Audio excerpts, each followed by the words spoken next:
Oh, hello, Nate wants to battle on my YouTube.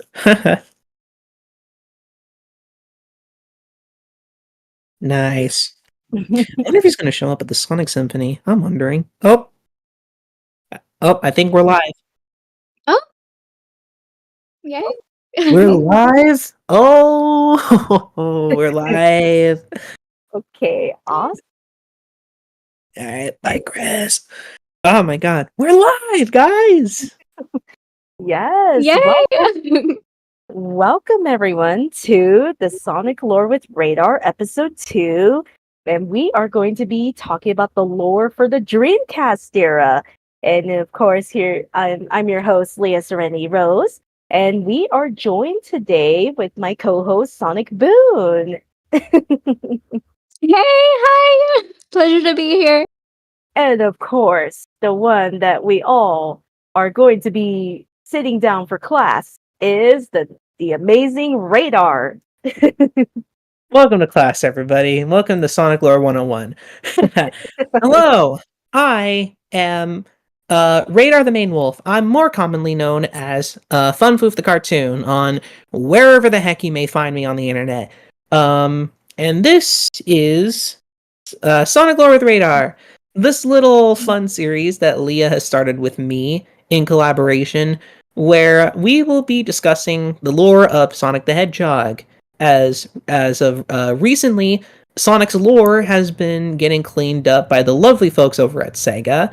So obviously, we have these streams up here just because we're all a community. We love talking about this hedgehog. Why not talk about some stuff going on right now? Obviously, we are looking forward to, talking about the past, present, and future of Sonic when given the chance. Last episode, it was just me, Leah, and Chris hanging out. We talked about the classic era of Sonic and a lot of the Genesis, Saturn, and Game Gear games, with little inclusions such as Mania, and the arcade games as well. Love you, Sega Sonic. But now, we are shifting gears. We are moving to Sonic's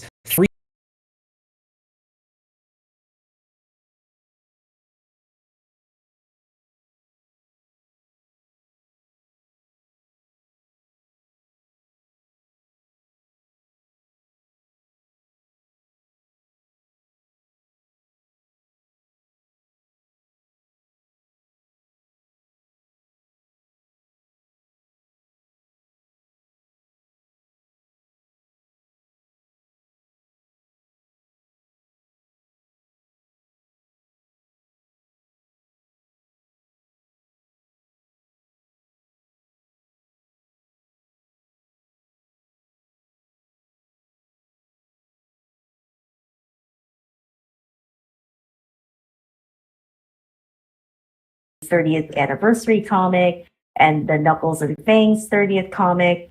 Rule number 2, there will be no theories coming from Radar. This is going to be a non-biased Q&A where basically Radar will give people the hard and true answers to their questions. And if Radar doesn't have, okay. It says, and if I don't have a proper question, I'll direct those people over to Ian Flynn's Bumblecast, of course. if that's only if Radar can't answer your question properly. Of course, rule 3, the contents of the stream will be summarized by Radar on stream, basically after our introductions, aka what games or animations, comics we'll talk about. And to also make sure everyone is aware that the main discussion will be Dreamcast era this time. And as such, any live streams I do on my YouTube channel, I do not allow any swearing, as I do want to keep this professional and keep my content kid friendly. So please no swearing in the live stream chat for you guys. This also applies to my panelists. And of course, the rules for the audience is please be respectful towards others in the live stream chat and do not cause any fights. That's one of my very most important rules. Please keep the lore questions to what we are discussing. which is, of course, we are going to be talking about the Dreamcast era. So please keep the lore questions to Dreamcast era. And also, do not ask lore questions that will go into spoiler territory, as that will be later on in the live stream series.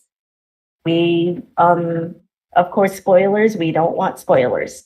And of course, regarding when it comes to, of course, Sonic Prime lore, that will be later on as well, as, we're still waiting on, season 3 of Sonic Prime. So please do not ask anything about the Sonic Prime lore.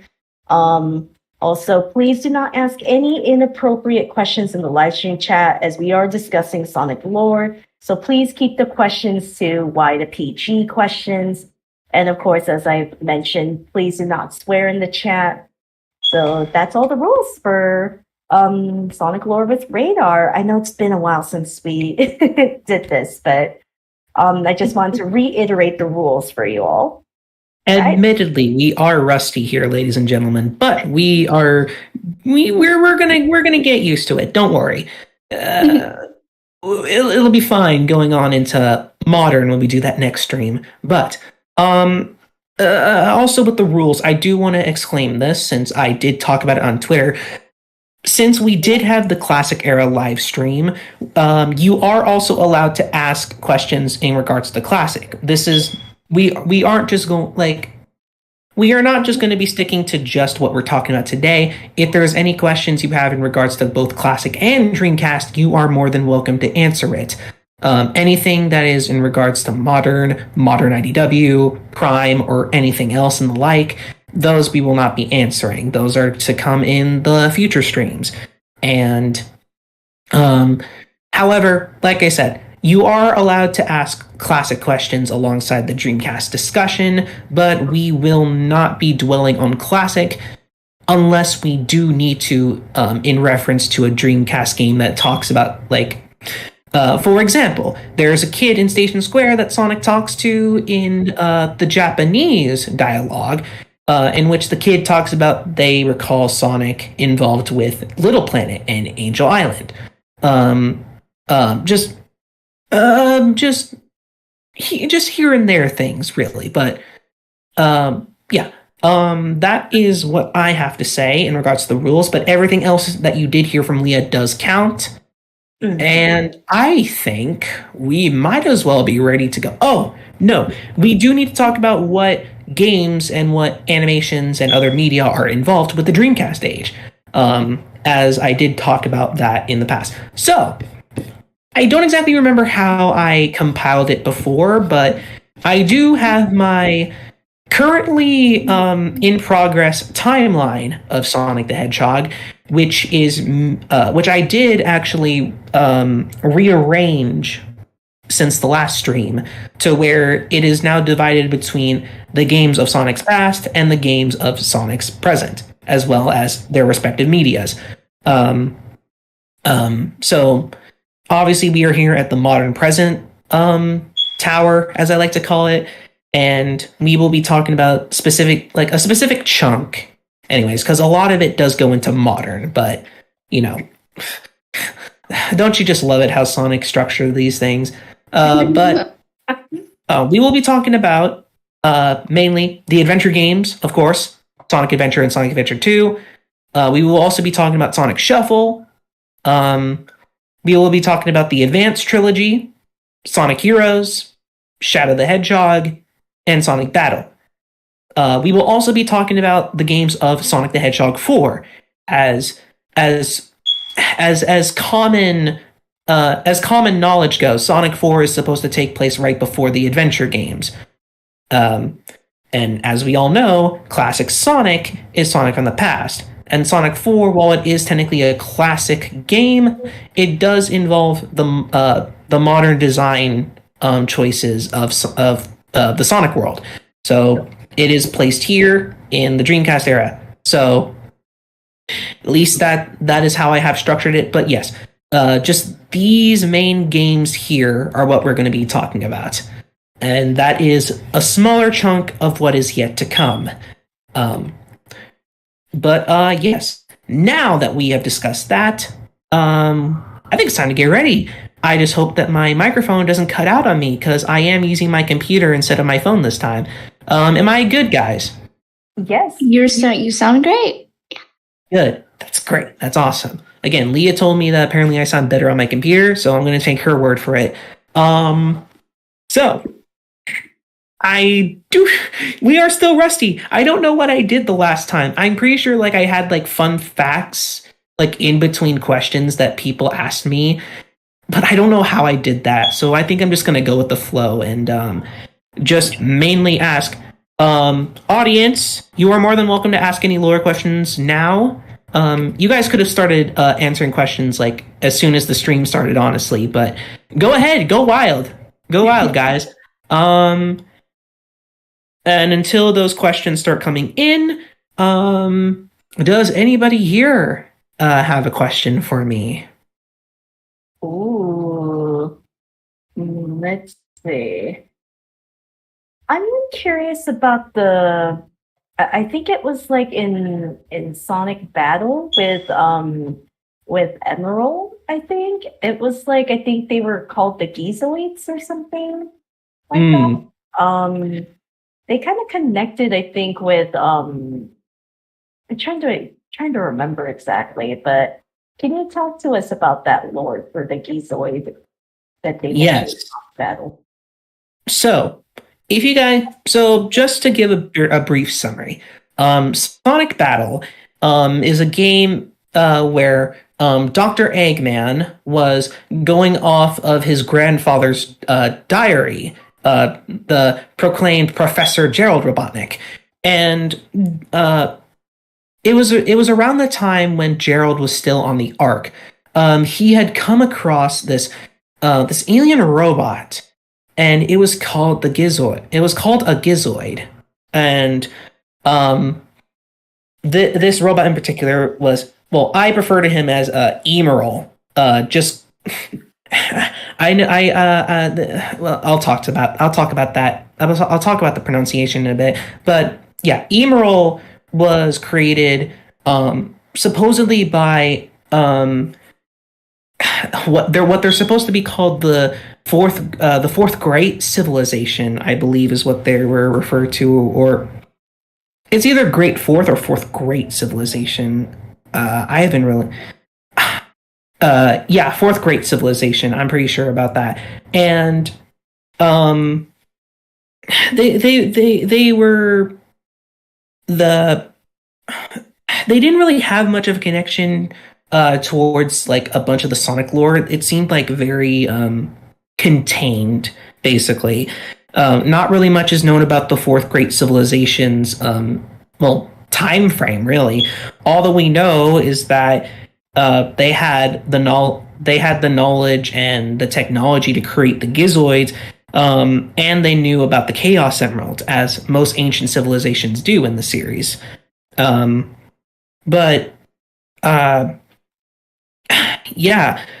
Supposedly, so how it goes is that the Gizoid was that it was created to fight. It was created for to be a weapon. It was created for combat. However, the Gizoid was able to harness the power of the Chaos Emerald, but using so much of that power, it destroyed the civilization and they vanished. And so did the robot later on. So Gerald, 50 years ago, yes, Gerald was able to recover the Gizoid through some ruins, I believe so. I'm just going off of what I know from the top of my head.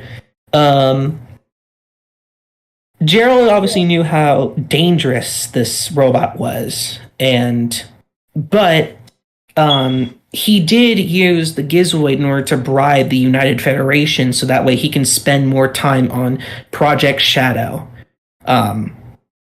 Because, the United Federation were kind of catching on to the fact that Gerald is not, obviously everything that went down in Sonic Adventure 2, Gun going into the Ark, they were going to threaten to freeze all of the Ark's projects. So, So Gerald simply would bribe the United Federation, but that didn't really go so well, as the Gizoid eventually went out of control and destroyed a part of the Ark, and then after that came the Ark Seal operation, which is where the events of Shadow escaping and Gerald taken into custody, and unfortunately Maria Robotnik's death.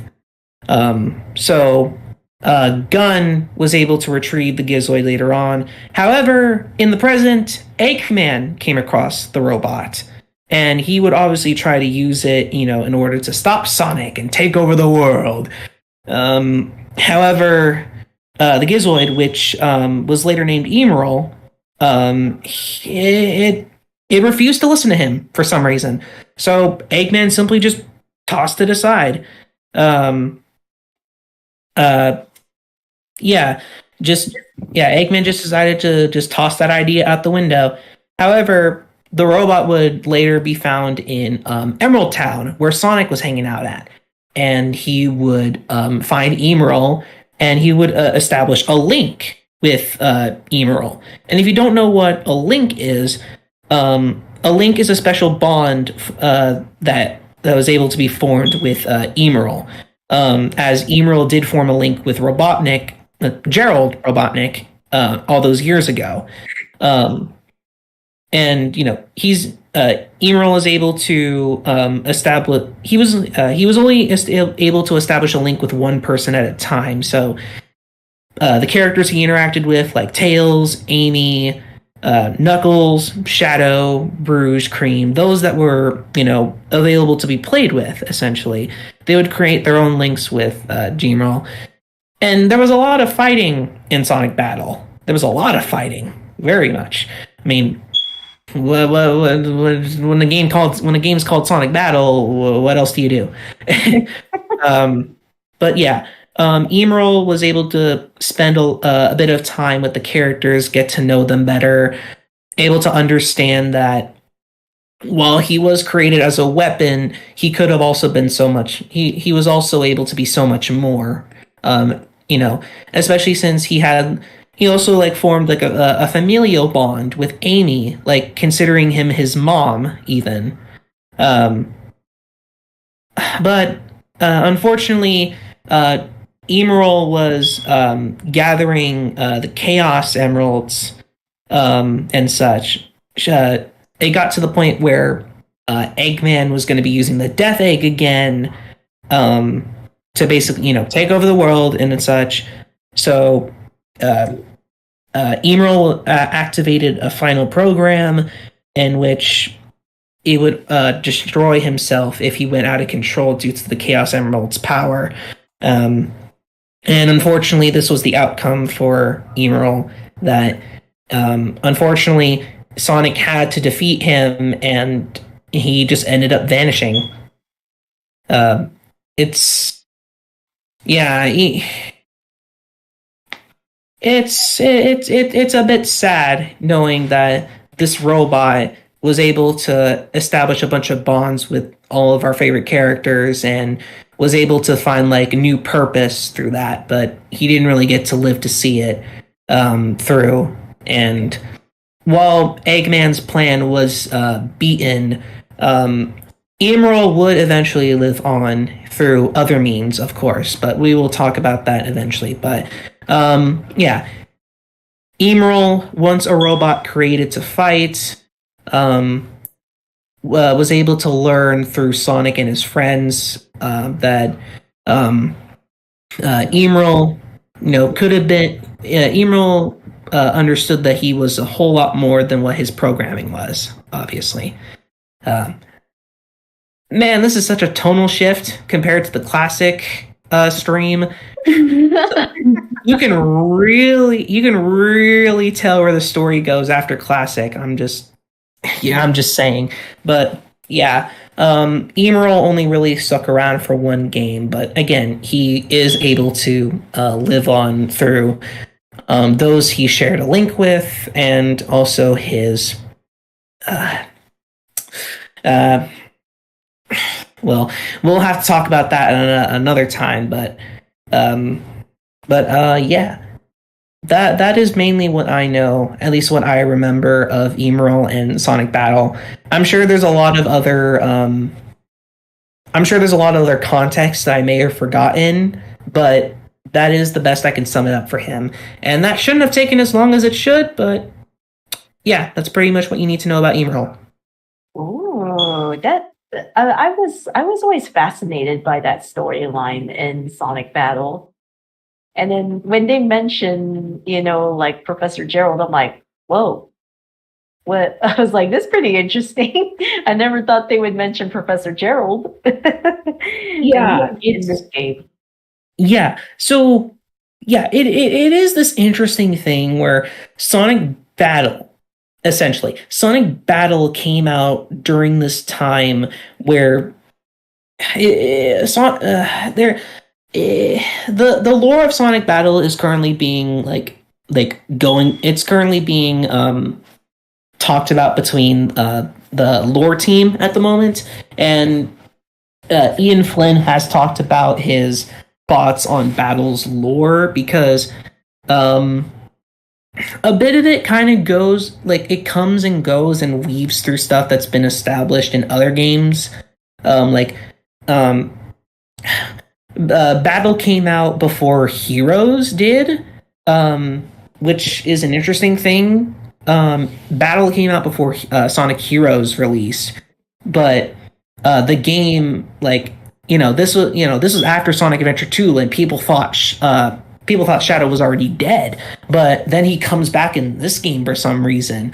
And then Sonic Heroes comes out and was like, wait, but I thought Shadow already came back, and it's like, it is strange. Again, Ian has talked about his thoughts on it, and again, it's currently being talked over. But yeah, Sonic Battle, it has a lot of story beats that kind of work somehow, but it wasn't the intent. Different teams working on the games, different people worked on Heroes, different people worked on Shadow, different people worked on Battle. Heroes and Shadow obviously had the same, mindset, in the sense that Shadow would come after Sonic Heroes, but Battle was its own thing.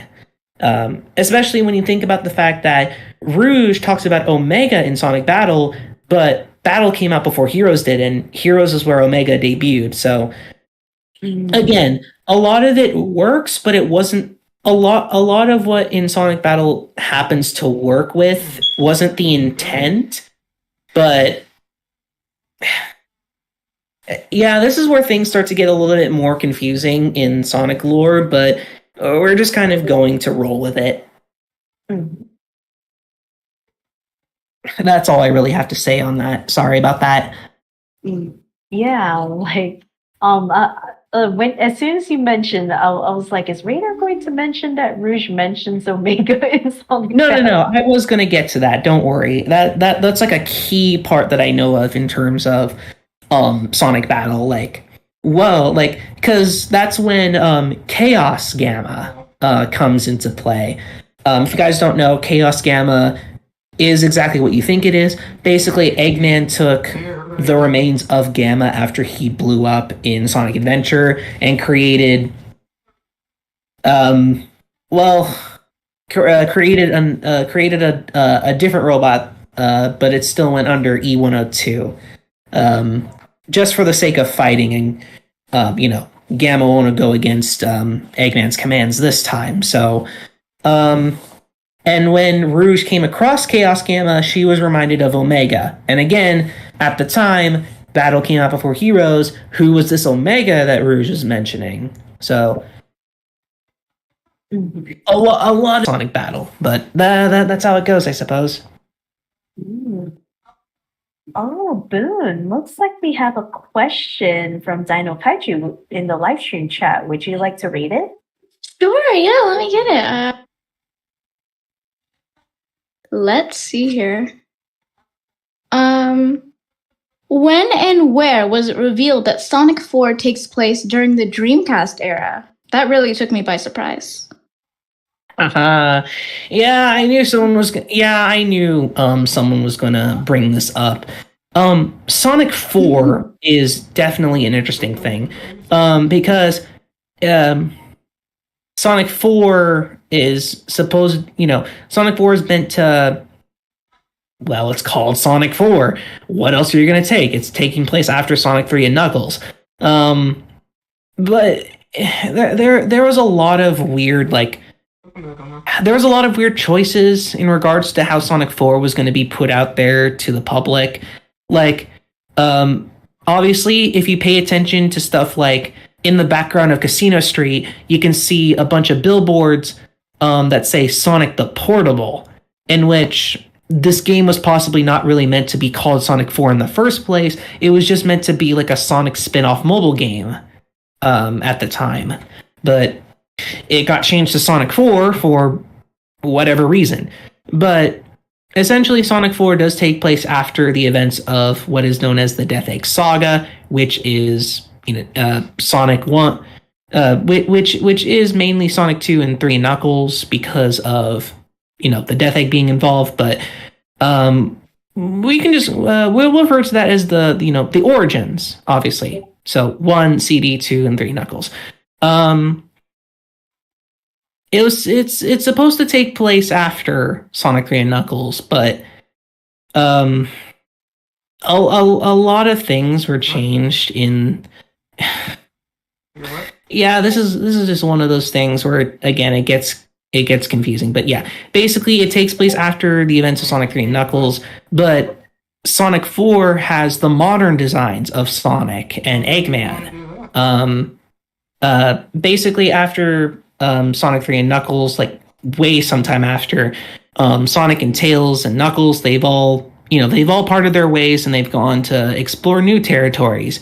But Eggman is obviously gonna do his old stuff and everything, so he's gonna take over the world one way or another. However, I believe this was way before, because at the time when Sonic 4 came out, there was this often discussion in the community where the reason why it was modern Sonic, but it was a classic game, because it was just an art style choice. It was not because that's a lot of discussion that goes around, is that after Sonic 3, around the time of Sonic 3 and Knuckles, you notice that Sonic's sprite animations, his sprite in general, is different compared to the past games. And then in Sonic Mania, it goes back to what it was from Sonic 2 and such. So people often associated that as an art style change, not necessarily Sonic growing up. But now classic is considered the past, and that is when Sonic was younger. So that doesn't really count anymore. And not to mention the fact that the Game Gear games, the arcade games, all the classic spin-offs are all canon.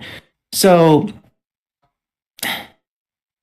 obviously with the classic spin-offs being canon, there is a bunch of other past events that Sonic went through before he eventually grew up, and that leads into Sonic 4.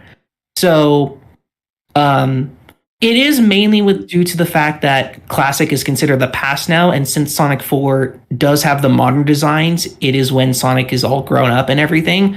So, and also that is mainly something that Ian Flynn brought up on the Bumblecast. I don't remember which Bumblecast episode he brought it up, but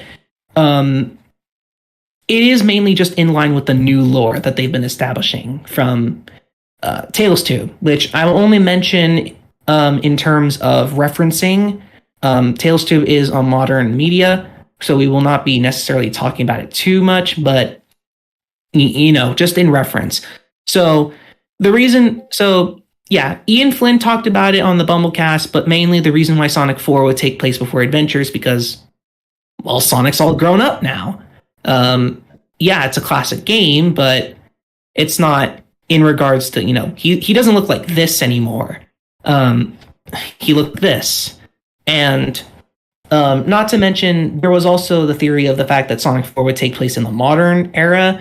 But And that's a whole theory for another day, and I'm pretty sure that's already been debunked. I'm pretty sure that people had the theory that Sonic 4 would take place around the time of Colors. Again, referencing. But yeah, it can't speak. It does mainly just make more sense for Sonic 4 to take place after all of the classic events, but before the adventure games. It's, sort of, I guess you could say it's like a bridge, quote unquote bridge between classic and modern. But I'm saying that quote unquote because there was a game meant for that in the form of Sonic Pocket Adventure for the Neo Geo.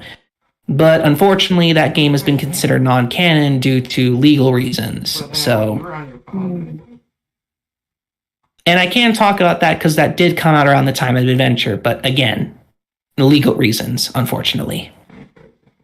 So, but if you are trying to look for like a really straight answer, Dino, I'd suggest going through trying to find the question on the Bumblecast master list, which I do have linked here on my project.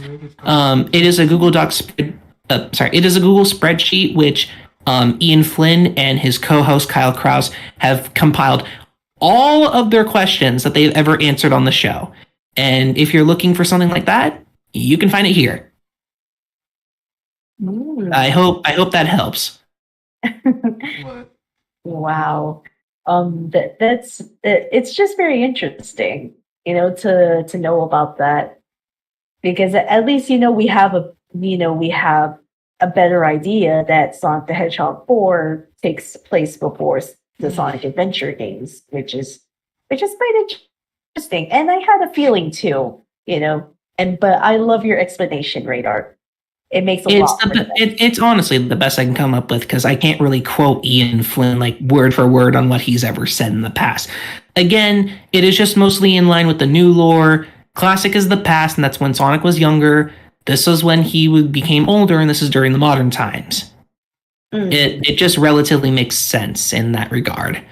And not to mention the fact that Sonic 4 storyline is a bit weird just because of the fact that we don't know what happens to Little Planet afterwards. Like, obviously they left it vague because there was an episode 3 planned, but it never came out. And now we're stuck wondering, is Little Planet still stuck to the Death Egg Mark II? Did Little Planet manage to escape because the Death Egg Mark II powered down at the end of episode 2? And we haven't gotten an explanation for it. I'm hoping that there's some sort of resolve to it into the future. Maybe we will get in Sonic 4 episode 3, or maybe a comic will come out and explain all of that. Or maybe we're just supposed to find out through some other source that, oh yeah, Little Planet escaped. It's totally fine. The Death Egg Mark II is just an empty husk floating in space. Because that tends to happen with Eggman's space stations every now and then.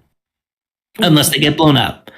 So, yeah, there's a few things left unanswered, and I'm hoping to get answered, but we'll just wait and see how it comes and goes. It's like this lore is stuck in limbo. That is a perfect way to put it, actually. It's in a limbo, but at the same time, it's alive. Gotcha.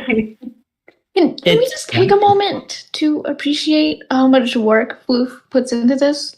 Seriously, man. It's incredible. No. Again. I have spent a while on this. Look. This was because this isn't the original document. I had it originally, but I think I screwed some things up in the past. So, but yeah, I remember it being around the time of April that I created it in the first place. Because again, I was influenced by the first Sonic movie and everything. So it was just like this. It was just like that. Obviously, the project has gone through several, and I mean several revisions. But I'm content with how it is now. again, I've put in the work. I've done all sorts of stylizations. I guess you can say this is my application to graphic design, if you want to talk about it. Oh. I guess you can say that.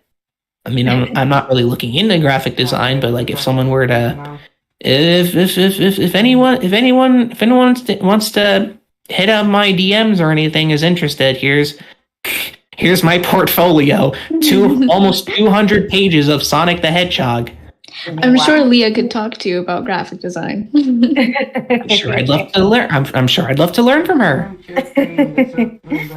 But anywho, I should also be paying attention to the stream as of right now. I see some cool people. Oh, I have not been paying attention to the chat. Hi everybody. Hi Josh. Hello Elmlaw. Hello, nice to meet you. Hi Rainboom. Hello Dino. Hi Sullen. Hi Hat. No, you're not late. You're not late. You're not too late. Don't worry. We've pretty much just started. I think that's everyone here. Cool. Rainboom has a question to Radar. Do you have any favorite Sonic characters in the Dreamcast era? Oh, the Dreamcast era is where a lot of the game cast was introduced. At least the ones that were commonly known, that are commonly known today. Shadow was introduced. Tikal and the Knuckles clan, Rouge. The Chaotix were reintroduced into the series. Cream,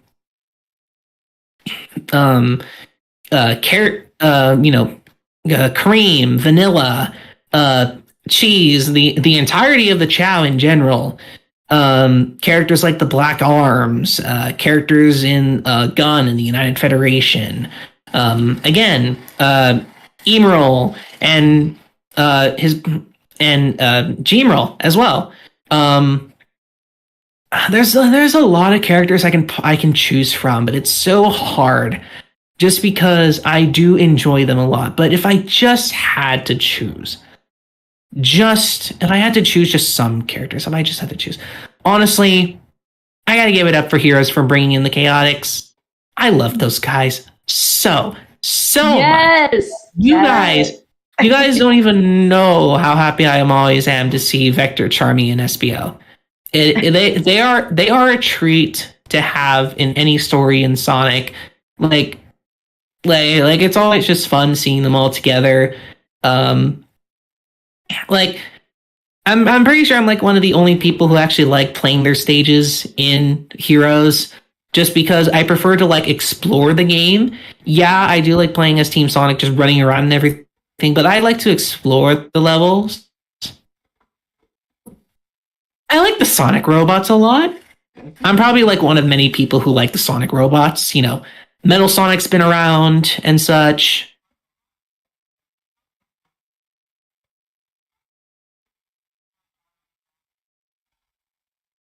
Mecha Knuckles from Sonic Advance.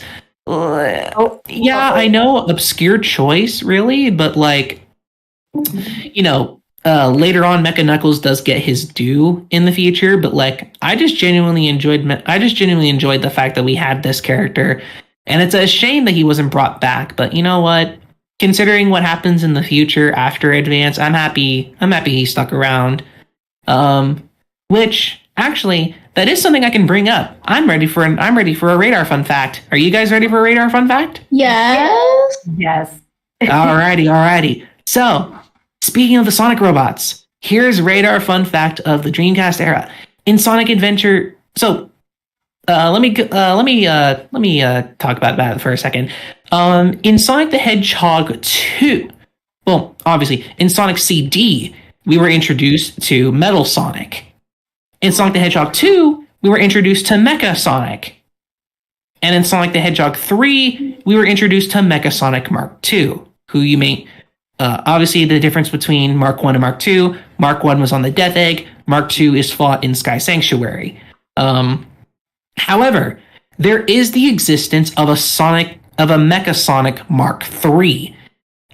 In Sonic Adventure, over at Final Egg, it is specifically in the hub area of the Mystic Ruins, where especially if you play as Gamma for the first time when you're in Final Egg, you can see two stasis tubes. One holds Metal Sonic there, and the other holds another Sonic robot that went unnamed for a while. But it wasn't until a somewhat recent Bumblecast that Ian Flynn confirmed that it was Mecha Sonic Mark III. Oh. But unfortunately, Mark III has not been used in any Sonic games whatsoever and has not shown up in the IDW comics at all. Mark III is pretty much an enigma. I will go on to mention that Mecha Mark III has been used in other media. Mecha Mark III has been used in other media, and I will go on to mention this just because, well, Mecha Sonic Mark III doesn't really have much to go off of in the game, so might as well bring up his other appearances.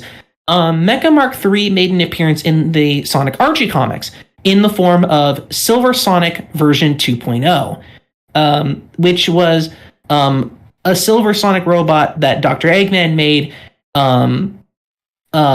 It was basically based off of Mecha Sonic Mark III at the time, and a part of the Metal Sonic series that Eggman made. I know we have a resident Archie comics fan, so Boone, do you have any knowledge on Silver Sonic, if you happen to know? What? What?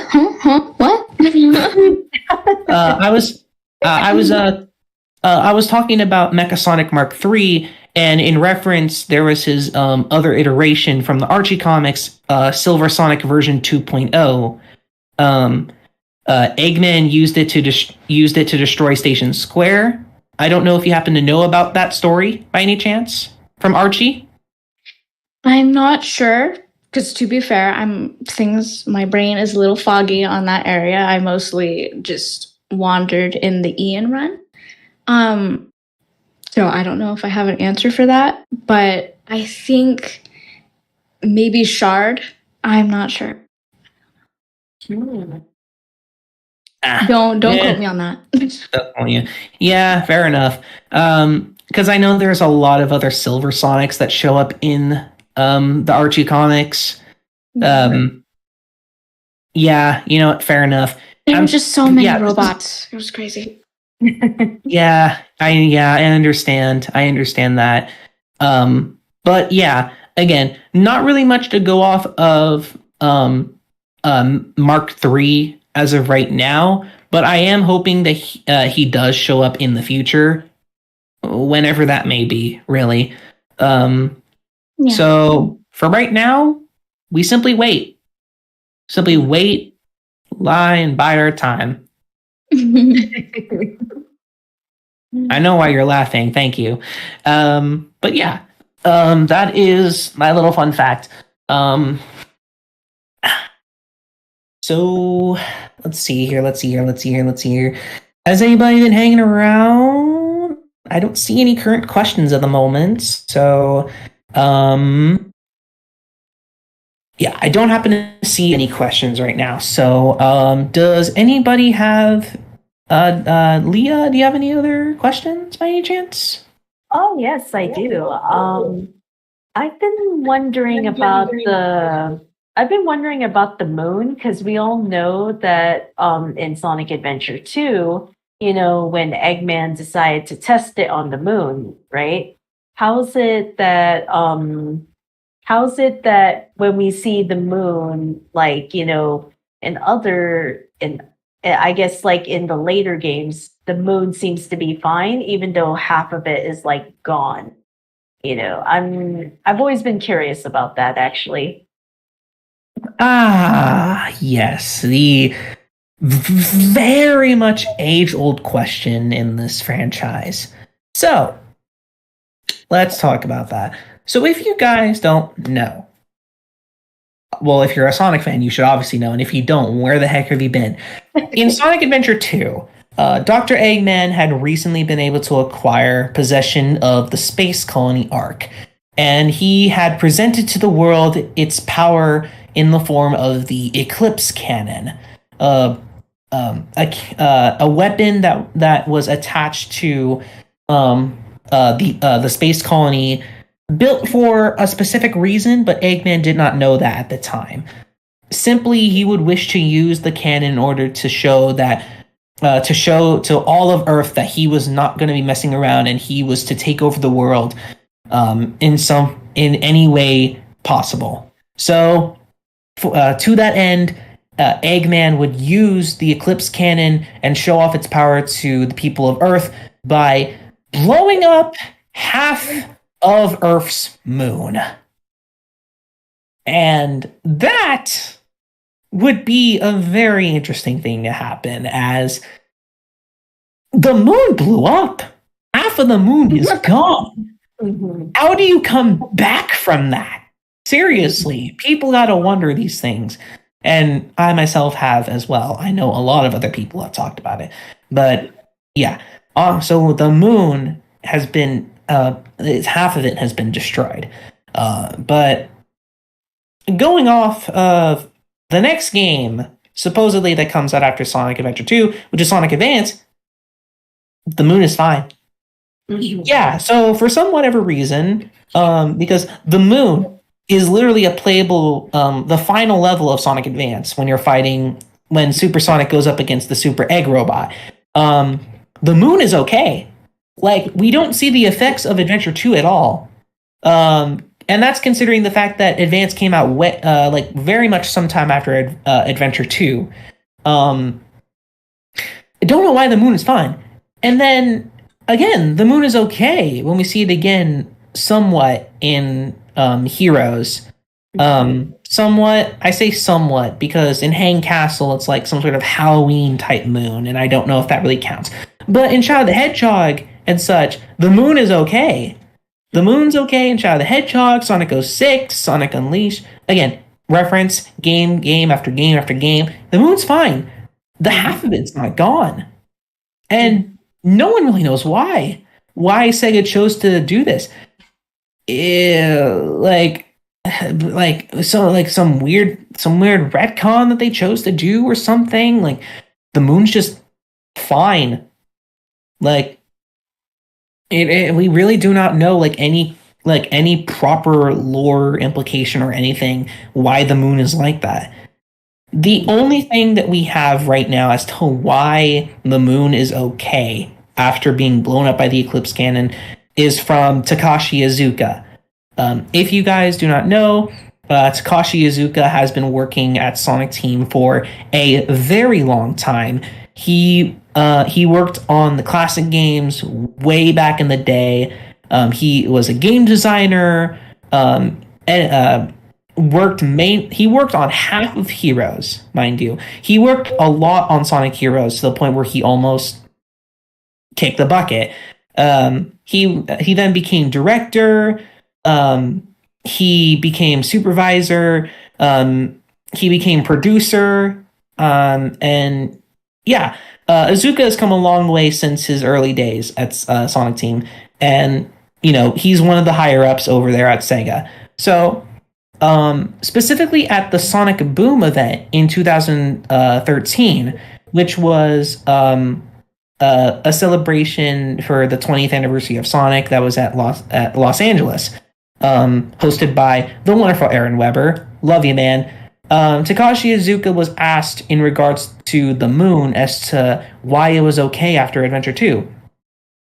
Iizuka's statement was, well, Eggman blew up the dark side of the moon, and anytime that the moon is facing Earth, it's fine.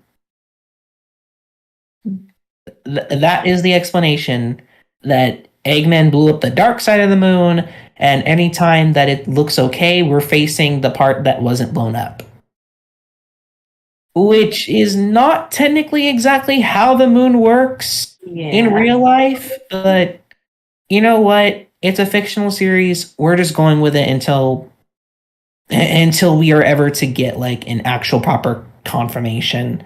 Because again, it doesn't really work that way, and not many people are actually convinced with that statement by Iizuka. I mean, I'm not sure if any of you guys believe in that, but yeah, that's pretty much it. Yeah, that part of the lore was kind of weird because I'm pretty sure we all know in real life, in technicality, the moon does, it does like rotate, so in technicality, we would have seen at least the other half of the moon that was blown up if it was going by, reality physics, you could say. Of course. So that part always threw me off. I was just like, if Eggman blew up half of the moon in Adventure 2, and then the moon is fine in all of the later games, I was like, that doesn't make sense. It should at least rotate, at least. And then it will eventually get to a point where you can actually see it, So yeah, that part always confused me, in like the later games and Just everything. wonders of this series, isn't it? And we still do not have an explanation to this day, and I don't think we're ever going to get an explanation, to be fair. So best to just leave it at that, because that's all is just said. Yeah. Boone, do you happen to have any questions? I don't think you ever asked anything that's on your mind. Not yet, but I bet I'll have one soon. Well, all right then. Fair enough. Well, I guess we can just go on to the next fun fact that I happen to have, because they tend to come and go, and then I have like one that's like, ooh, I remember that one. I should talk about this. Yeah. So time for the second fun fact of the stream, everybody. In Sonic Advance 3, yes, we're going all the way to Sonic Advance 3. The level Chaos Angel, which is, if you guys don't know, in Sonic Advance 3, Eggman tries to use Chaos Control with the power of the Emerald. He doesn't use it himself. He uses a machine, mind you. I guess sort of in like a Sonic X sort of way, if you like to think about it. Basically, he ended up splitting the world into seven pocket dimensions in some sort of weird way. He used Chaos Control in a wrong way, and it resulted in this, where parts of the world were split into 7. Chaos Angel is a section of Angel Island, floating ruins above the island due to Chaos Control, as far as I'm aware. And in that level, you can see that there are 2 moons in the background. For some reason, there are 2 moons, and no one really knows as to why. Because people thought that was something, because at the time, people thought that was due to what was commonly known as the 2 worlds theory, where people theorized that obviously it was based off of Sonic X, where Sonic and all of the animal people lived on one planet while the humans lived on another. And obviously that doesn't really count anymore, as Tales 2 debunks that, as the animal people and the humans live on one Earth. So the question remains, why is there 2 moons? Well, actually, there's actually a very interesting explanation of that. And we'd have to go all the way to the Japanese media to explain that. Oh. And we are going to be going down to the Sonic Pics, which are these artworks created by artist Yui Karasuno from Sega of Japan, who has done a bunch of official Sonic artworks in the past. She has been doing these amazing monthly artworks where it is celebrating a month of the year ever since 2019. And some of these do take place during the Classic Era. Some do take place in the Dreamcast Era, such as artworks of Shadow and Maria together on the Ark. So that's so we can bring these up. These are fine to bring up. Or say Vanilla and Cream celebrating Mother's Day at Sunset Hill, which is also from Sonic Advance 3. Which is a cute little thing. However, to explain the question that was been given, we are to go to this pic. We are going to this Sonic pic right here. which is of Shadow at Eggman's hidden base in the desert area from Sonic Adventure 2, and he is currently infiltrating it. Currently, he is in Sand Ocean, as it's during nighttime and such. As you can see, Shadow is looking up at the sky and he sees the moon, but then he also sees something up there in the sky as well. That up there is the Space Colony Ark. And that is where our explanation comes from, as it's been confirmed that the reason why there are two moons is because of the Space Colony Ark. Because of the Ark also orbiting around the Earth, it's like whenever you see it high up in the sky, you can see the back of the Ark, which looks like the moon as well. At least that is what the common knowledge is at the moment. The reason why there is a second moon is because of the Ark. That also shows up in another game from the modern era, but we'll talk about that later. But yeah, I should also mention that the Sonic pics are also something to discuss as well, as we have artworks here during the time of the Knuckles clan, where Tikal bonded with Chaos, or the times, or this little artwork where it shows Cream and Cheese having safely gone through Ice Paradise during the events of Sonic Advance 2. So if anything were to come up of these artworks, that would be cool. That'd be cool. This one's my favorite from the Dreamcast era. This is during Sonic Adventure. This shows Eggman on the egg carrier, and he's hanging out by the pool, and he's watching Sonic suffer running through Red Mountain, that stage in Angel Island. So, like, I just love this. Like, this is funny. Like, he's just watching him just... He's just laughing at Sonic, just running through the heat, and he's just like, it's so cool here. If only Sonic were here to enjoy it. That is so good. Why? Yeah. I like the Eggman, but yeah, that's just another fun fact I wanted to point out there. Anywho, do we have any other questions from the chat? Nope, I don't see any other questions as from the chat as of yet. You guys are more than welcome to submit questions, and Radar will try to answer it to the best of his ability in the live chat. He's really good at it. Mm-hmm.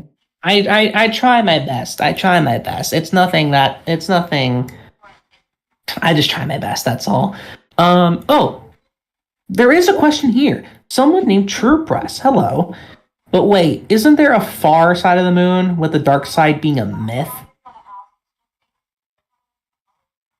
I'm not.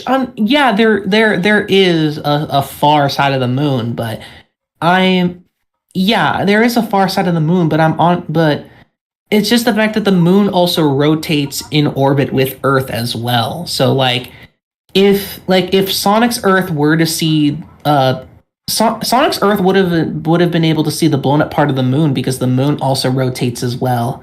But I don't know.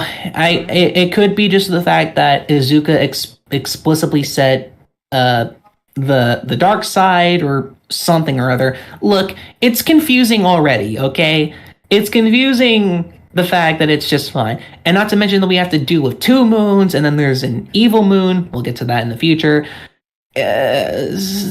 Sonic's universe is an enigma.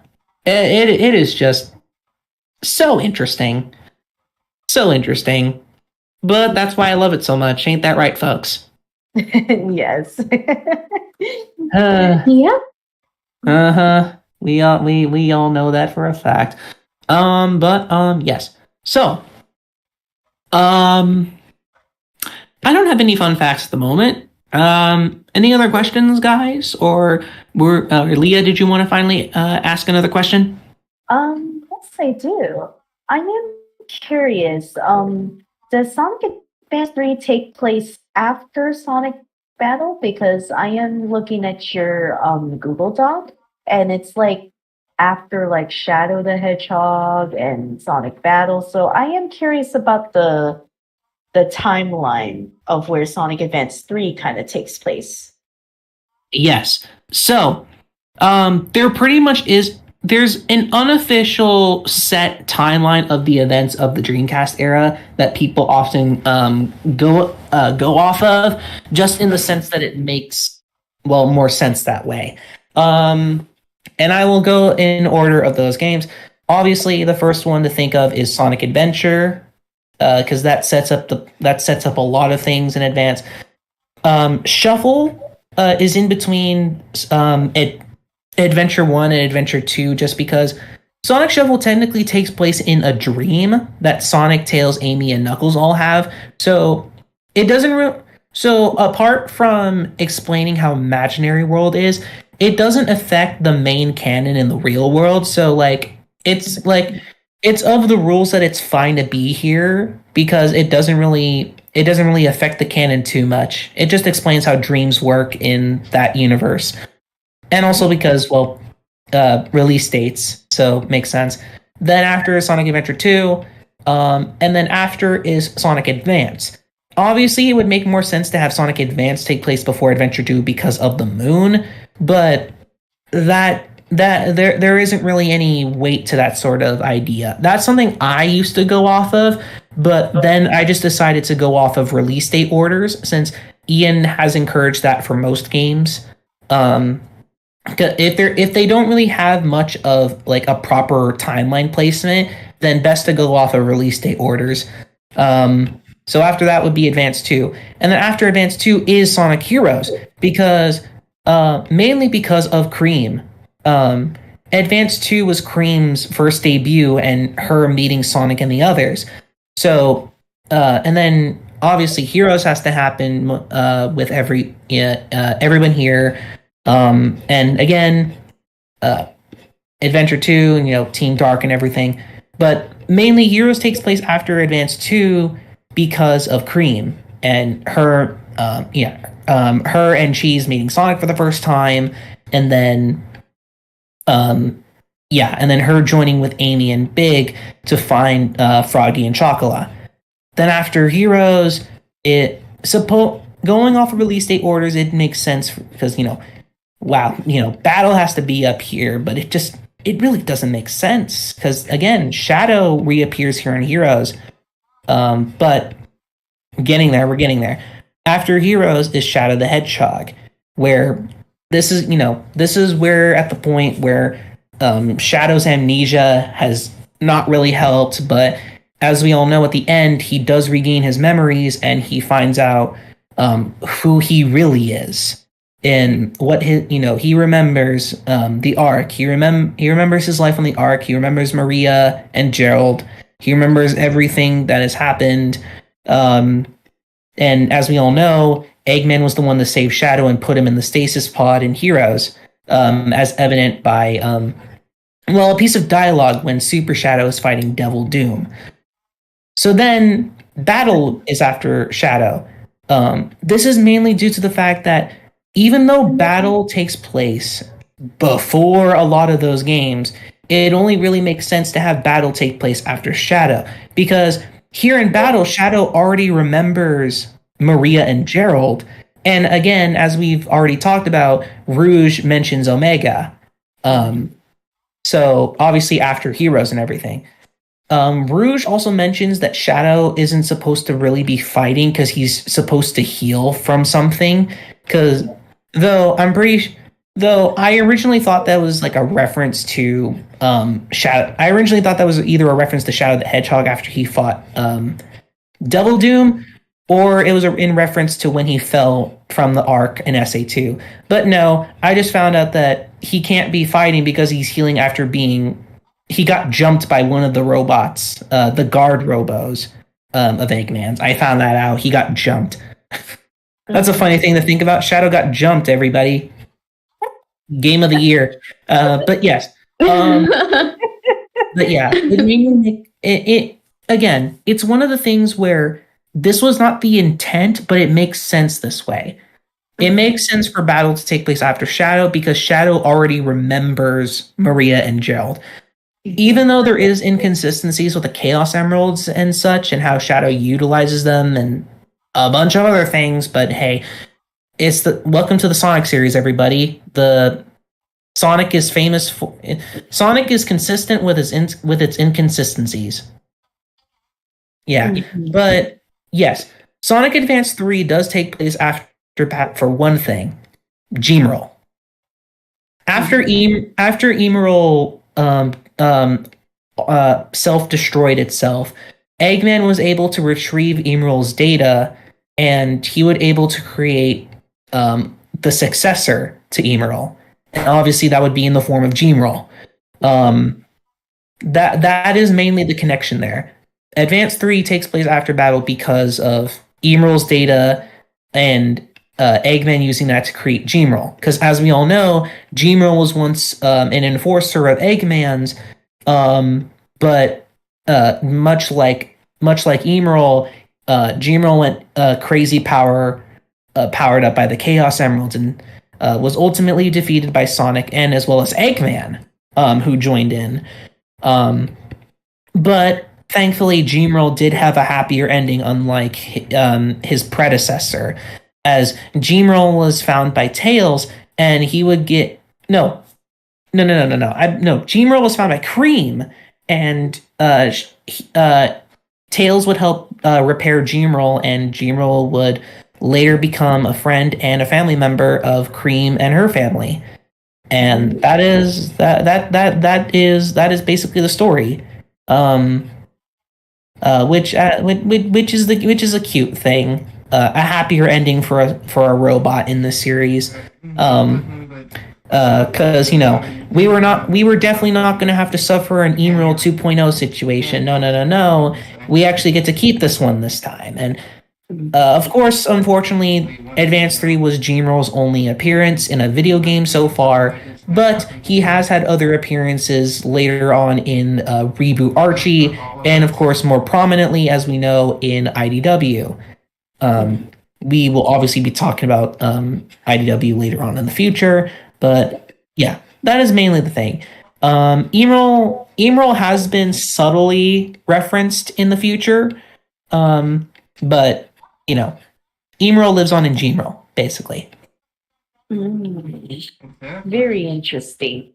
I just love asking the question of the timeline, because it's like you said, the Sonic lore can be very inconsistent, so it is kind of hard to follow, because one game, like you mentioned with Sonic Battle, Rouge mentions Omega, even though Omega's first debut with Sonic Heroes. And it's really great to know this stuff. It's very educational and very well informing. Yes, it is interesting to know that a lot of these things aren't as intended as they once originally were, but it is fun to go and piece together some of these things, only because it would make sense if the lore team were to go off of things like the way some people. I'm not saying that they're supposed to go off fan ideas, because obviously some corporations against that sort of thing, but Sega is very supportive of its community, and there's a lot of stuff that is influenced from past media that ends up in the games and such.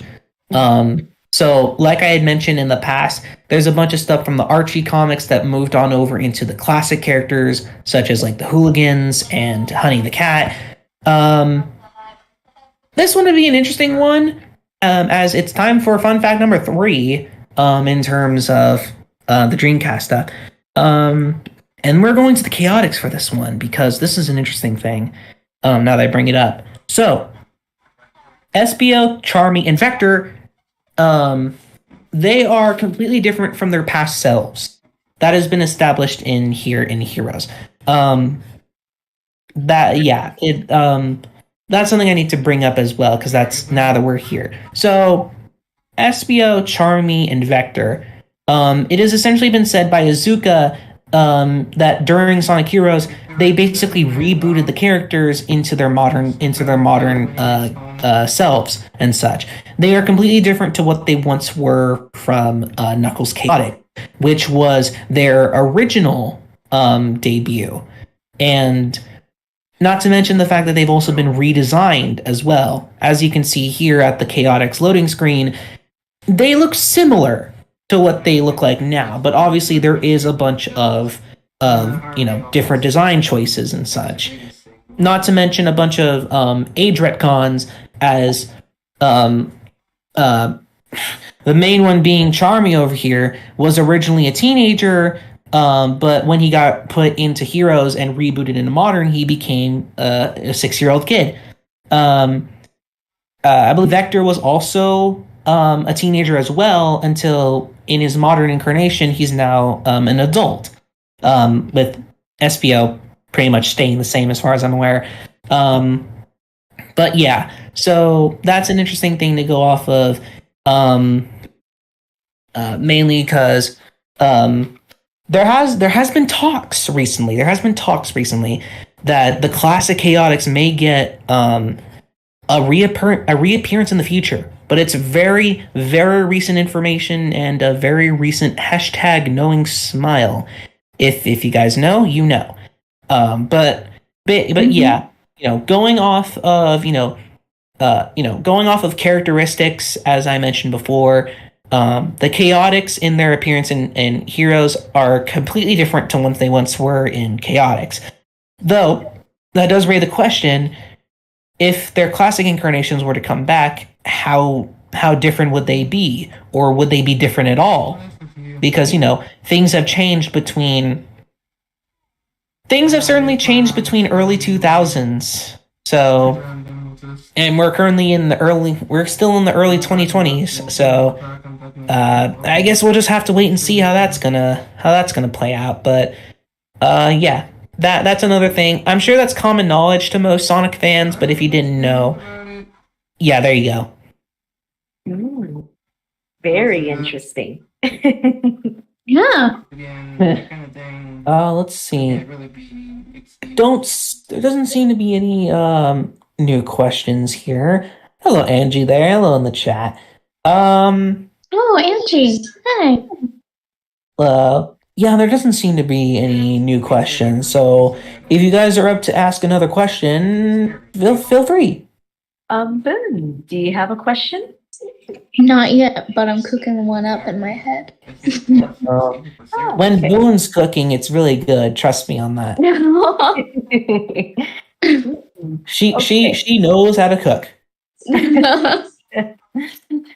Oh, okay. I believe I have another question for you, Radar. Yes. I am curious about how I know there's been a little bit of interesting lore, like about the reasoning that Shadow was created. I know from when I can remember. I don't remember. I think it was like in the Archie or something. I don't know if it's fully confirmed in Adventure 2, but I believe, wasn't it like Professor Gerald was trying to find a cure for Maria because she had a disease or something like that? I'm just curious about that. That is exactly what Shadow was created to be. So, as we all know, Shadow is often known by his title of the ultimate life form.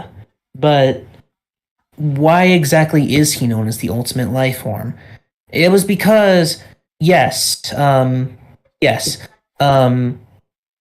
Professor Gerald, when he was on the Ark, he created the project to basically create immortality, in the sense because, of course, his granddaughter Maria Robotnik was suffering an incurable illness called neuroimmune deficiency syndrome, aka NIDS, and it was going to be fatal it was going to be fatal either way, and it would require it had to require a bunch of medical attention, and it didn't really help with the fact that Maria was on the Ark in space. Um, and it all and it also, and as we all know in Sonic Adventure 2, when the characters are on the Ark, there's a bunch of anti-gravity segments in some levels, mostly Sonic's and Shadow's. Those anti-gravity segments actually speed up the syndrome. Essentially, it is capable of um, furthering the illness, and again, that was also dangerous for Maria. So Gerald decided to use this project in order to try and create an actual cure for her, and it would have possibly been able to help save others as well. But his main priority was Maria. However, Shadow was not easy to create. He was not easy to create at all, because it was also during that time where, due to being incomplete, there was something that Gerald needed to help, make sure that Project Shadow would, thrive and be able to actually work. So that was when Gerald got in contact with an alien species that tried to go after Earth, essentially. Gerald, out of desperation, he called out to the Black Comet that was passing by Earth, that they pass by every 50 years. By contacting the Black Arms leader, Black Doom, he entered a deal with him out of desperation, in which Black Doom would use his blood to help finish Project Shadow in return for the 7 Chaos Emeralds, delivered to him when the comet returned another 50 years later. And, to spare Earth, of course, as well, because the Black Arms would have inevitably fed off of Earth and the humans and everything on it. So, with that deal, the Black Arms would leave, and Project Shadow would eventually be finished. Shadow the Hedgehog would have been created, and that's all. And there's also a little story that actually coincides with Shadow's creation. If we go back down to the Japanese media, we can go to Sonic comic, which was a series of 25th anniversary comics created by Sega Japan's Itaro Toyota. And specifically here in this one titled Foreshadow. There are English translations to these comics, but they're very hard to find at the moment. Here in Foreshadow, it was basically confirmed that Maria came up with Shadow's name, in the sense that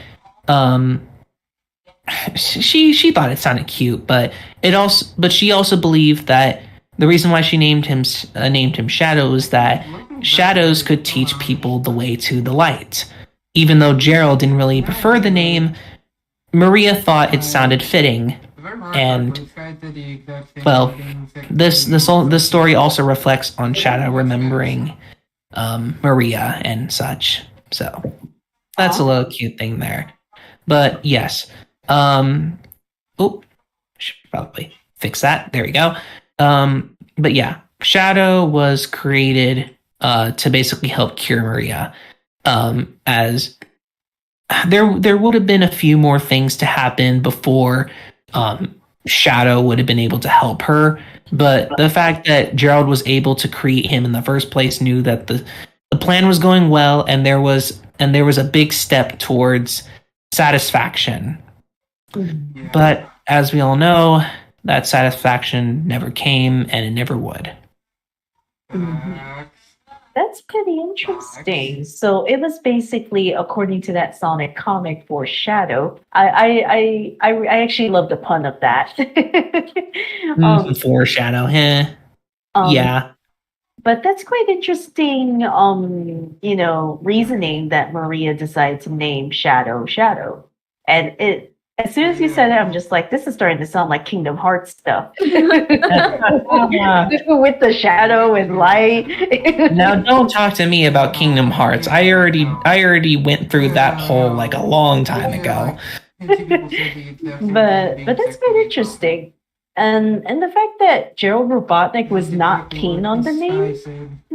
Yeah, Gerald originally thought that it sounded villain-like, Shadow, but Maria had a more positive spin on it, and I think that's that's coincidental considering that he would eventually name it Project Shadow. So, oh well, that's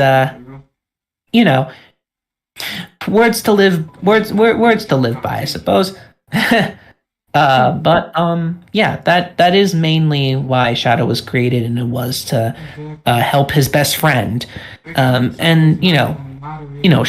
have mind either way, because have such a strong bond. As I did show you the one artwork of her and him bonding, but then there's also this other artwork that was posted later last year of Shadow and Maria.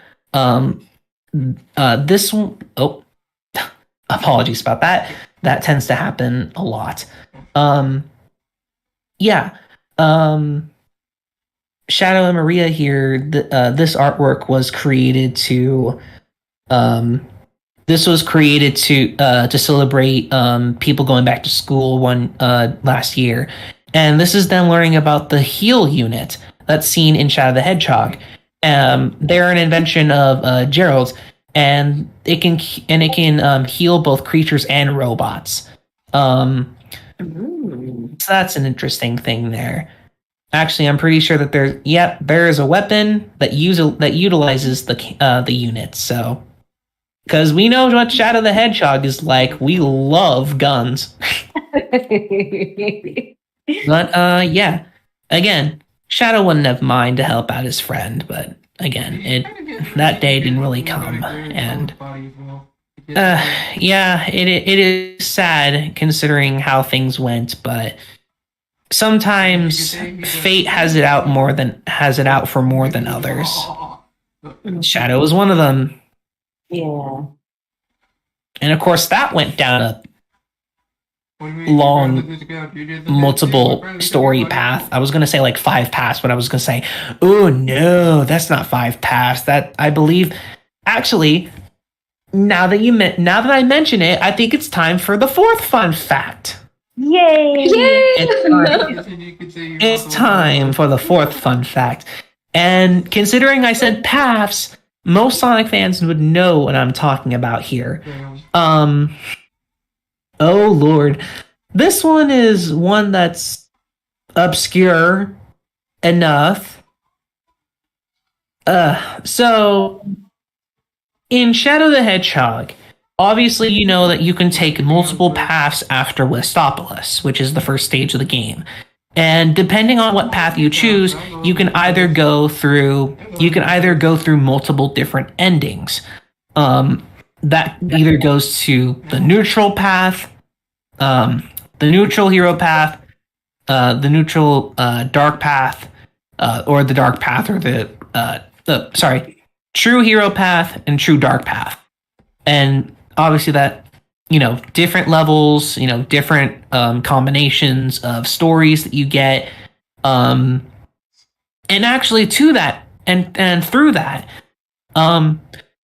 there was actually multiple combinations you can go through in regards to all of these stages. There is something called the library sequences, where in the story mode of Shadow the Hedgehog, a different story depends on what path you take. And between all of these stages listed down here, there is a total of 326 possible pathways Shadow can take in the game. Oh, wow. Whether you want to take a path that goes from Westopolis to Digital Circuit to Prison Island to Mad Matrix to Space Gadget to Final Haunt or whatever one you want to go to. There is over 300 that involves each of these stages. Wow.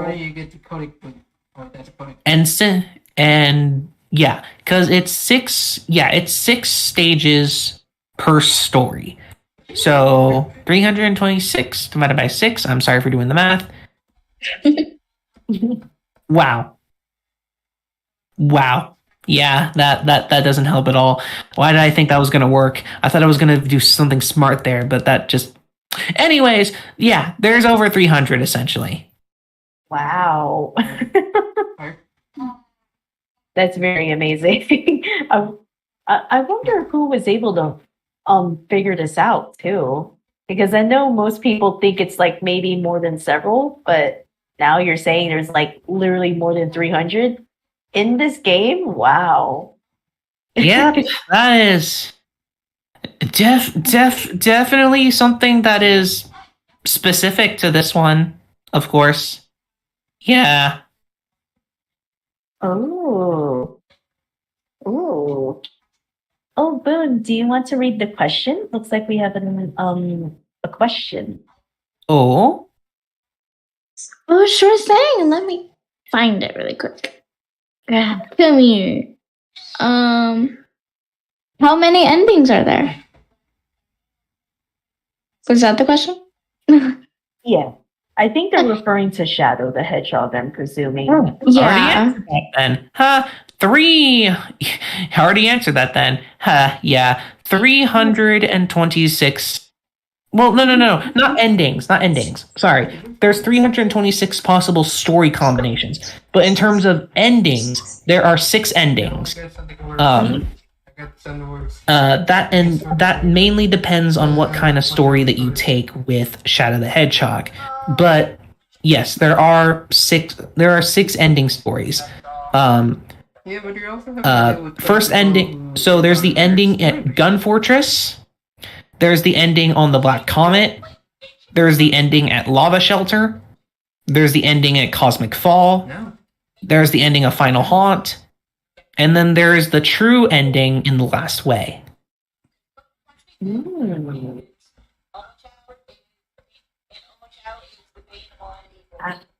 Yeah, because I was very well aware that Shadow the Hedgehog had like multiple endings and everything. So I always found it quite an interesting gem of a game because it's like, wasn't it like Takashi Iizuka was also saying that he wanted like the fans to, have like interesting I think it was like interesting, what was it?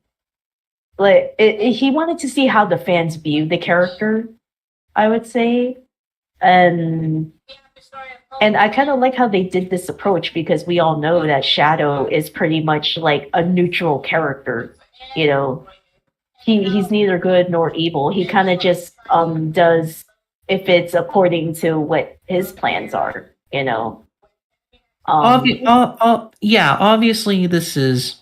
Yeah, obviously it is. Yeah, it is dependent on however you play Shadow, and you go whatever path Shadow takes is the path you take. But ultimately, it really just ends with the true final ending where Shadow realizes who he really is in the end of all of it.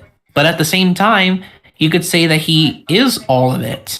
Like, all the paths he's taken, or none of the paths he's taken, he's all of him. Because when you think about it, I can definitely see why Shadow had like identity crisis in the game because it's like, with Gerald and Maria, they're like, especially Maria, she was telling him, "Oh no, you should protect humanity," and then meanwhile, we could say his biological father, Black Doom, pretty much was like, "Oh no, you were created for the purpose to serve me," So he kind of had like this, you could say identity crisis, and I think that's what makes Shadow a very compelling character, because because when you think about it, he lived more with Gerald and Maria rather than his own biological father, you know. Um, and I think that's what makes Shadow a very interesting character in that regard. Yeah, it really, yeah. Shadow did have a lot of have a bit of an identity crisis, and it did not help when Eggman got involved either. Because that brought some problems too. Yeah, because I think like all of the different endings, like he'll always say, "This is who I am," but of course he'll say there's different dialogue depending on the ending you get. But I know when what was it? And but I'm just curious, Radar, about how like in Sonic Heroes, how Shadow had amnesia, and it's very interesting that Rouge never tells him about what happened in Adventure 2, and it makes me wonder like why she wouldn't tell him, or maybe she thinks he wasn't the real Shadow. Maybe I'm just curious on that. Yeah, there is that one thing really. I feel like it was mostly just because Shadow does end up finding out about the Shadow androids himself. Mm-hmm. So I guess it's just because Rouge was skeptical. I don't know why. Just because there's a Dreamcast Era is definitely known for its vagueness, I'd say. There is a lot of vagueness when it comes to a lot of things, like as to what did Rouge think, Rouge probably thought it was the real Shadow, but at the same time with Eggman creating these androids, what was the true answer? It's more or less, how else would she have approached this? So yeah, it's hard for me to explain too. Yeah, but it's like you said, Rouge wasn't sure if she was in the presence of the real Shadow, from Adventure 2. And the fact, Eggman didn't really help in that regard with all those Shadow androids, and I think they really showed it also in Sonic Heroes during Team Dark's story, where like there's I think there was like this one moment where Shadow's looking at the destroyed, or metal basically disguising itself as as a Shadow android, I believe. Correct me if I'm wrong on that, but I know there was a scene like that in Heroes, and Shadow's just looking down at it, and then Rouge is getting like empathetic or something. Oh no! The point of that was obviously that there was the fake Eggman robot that Neo Metal Sonic was he disguised himself as, but that was the Shadow thing that you mentioned. No, that's just an android that was destroyed. That was just an android that was just lying dead. Though but Shadow was pondering on it, and it was, yeah. And of course, Omega wasn't happy the fact that there was a fake going around as Eggman. Mm-hmm. So they carried on. Mm-hmm. But yeah. Let's see here. Oh, hello. There's people here. Oh, Delius! Yo, what's up? Always nice to see you, man. And am I saying it right? Hey on Neo Gip. Hey on Neo Gip. Hey on Neo Gip. Neo Gip. I like Neo Gip more. Hey on Neo Gip. They're the one that asked me the endings there. They've also shared a theory, but I'll have to read that after the stream. I don't see anything else, so remember, guys, we do have not too much time left in regards to the stream, but feel free to also ask classic questions as well in case you are interested. This is not just Dreamcast only. The topic itself is Dreamcast only, but we will not be disregarding any classic questions. So just a reminder of that. For the audience, of course. But there doesn't seem to be any more audience questions right now. So, any more questions from you guys? Boone, is your question ready yet? No, I just came back from grabbing myself a snack. Fair enough. Well, if you guys are up for it, I do have another fun fact, and this one's actually a pretty heavy one since I've been waiting to come up with this one. Actually, well, not come up with this one. I've been waiting to share this one. Ooh, go for it. Yeah. So, this is going to be one of my heaviest fun facts to share on the stream, and this is brought up to me by my lovely acquaintances. I can say, I'm just going to say my fellow Sonic fans over at the Discord server for Sonic lore posting. You guys are some of the most truthful people that I've ever had the pleasure of meeting, but at the same time, you guys have also helped me with this project in some way, shape, or form. I've asked you guys so many questions about what to do with the project and how to structure it, and as much as we do happen to talk heavily about the Sonic lore, I do thank you guys for your contributions and your truthfulness as well. Because you guys certainly have your own way of looking at the lore. I'm just here just vibing with it. But at the same time, we aren't so different, you and I. I mean, we all have our styles that we won't change. But so this fun fact is in honor of lore posting. The Sonic canon has heavy influence of a very common Sonic show that people often remember from the early 2000s. A lot of its elements come from the fact that Sonic Team worked closely with this TV show in particular, and some of those elements would eventually be brought into the games. So I'm talking about Sonic X. Sonic X, as we all know, was a TV show created around the time of the sometime after the events of the adventure games. Why did I say after the events? After the releases of the adventure games and around the time of Heroes and all of those games as well. Sonic X is an iteration of Sonic the Hedgehog, where Eggman uses Chaos Control, and he would eventually teleport him, Sonic, Tails, Amy, Knuckles, Cream, Cheese, Big, and Froggy, and Rouge, a whole bunch of characters, and all of them would be sent over into another world that was mainly inhabited by the humans.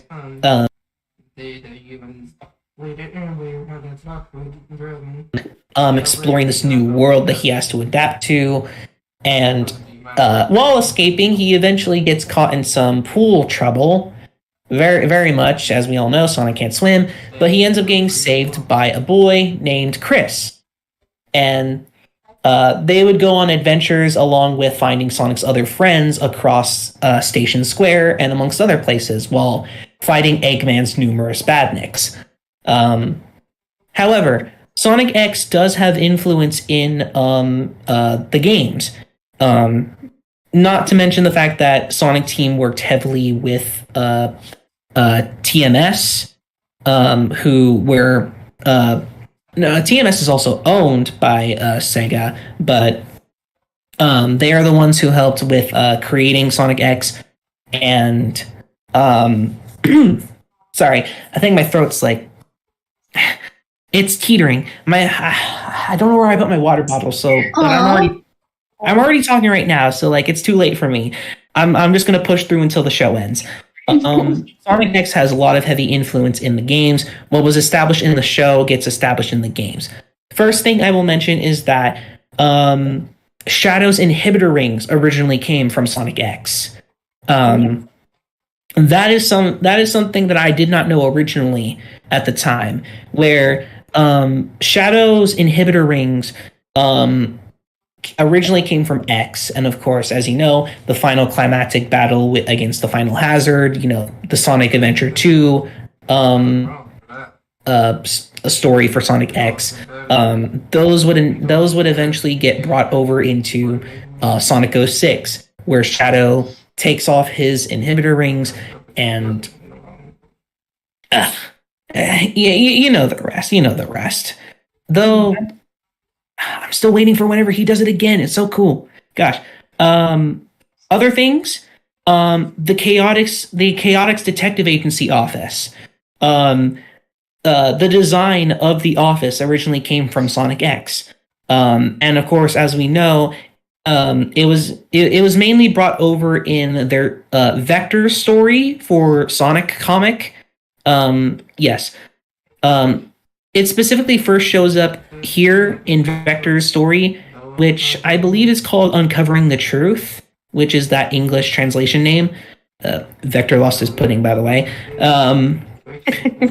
So we see it there, but later on we do see the Chaotix Detective Agency again in IDW in the form of its design from Sonic X. Other things include Cream. No, not what I mean. Cream the Rabbit's not from Sonic X, mind you. But actually, a known fact that is shared on Sonic Channel, which is the Sonic Japanese website, is that Cream's favorite TV show is Next Show, which was a show that she and Cheese watched in the human world while they were living at the Thorndike family home. And that crosses over into the games where Cream's favorite show is Next Show, which is something I did not know about. I did not know about that at first. Granted, I did not read their Sonic Channel descriptions at first, but, it's interesting to find that out. And then one of the most other interesting things that I think is more common than anything else I've shared is that Tails has a very, very, very interesting potted plant in one of his workshops that comes from Sonic X. And I am very well aware that people already know what I'm talking about. And it is in the form of this Sonic pict at Tails' workshop. Let me bring it up here. Here it is. This artwork right here, where it shows Tails fixing up the tornado. And if you look closely, there is a potted plant in the background. Possible. Oh, interesting. It's her. And